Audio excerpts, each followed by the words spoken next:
Maya berasa tawar hati, pergelangan kakinya masih sakit beberapa minggu selepas terseliuk kecil. Dia cuba untuk kekal positif, tetapi kebimbangan terus menyelinap masuk ke dalam fikirannya, melambatkan pemulihannya. Pada suatu petang yang cerah, Nenek Anya melawatnya, membawa teh herba hangat.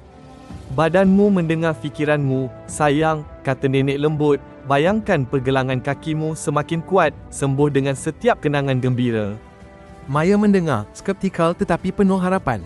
Kemudian, doktor baiknya, Leo, mengesahkan pemikiran positif dan visualisasi penyembuhan benar-benar boleh mempercepatkan proses pemulihan badan anda. Dia mula berlatih setiap hari, membayangkan tenaga bertenaga mengalir ke pergelangan kakinya, melihat dirinya berlari dan menari lagi. Dia fokus pada kesyukuran dan kegembiraan, menyingkirkan keraguan. Perlahan-lahan, perubahan yang indah bermula. Sakitnya berkurangan, dan tidak lama kemudian, pergelangan kakinya terasa jauh lebih baik, lebih kuat daripada sebelumnya.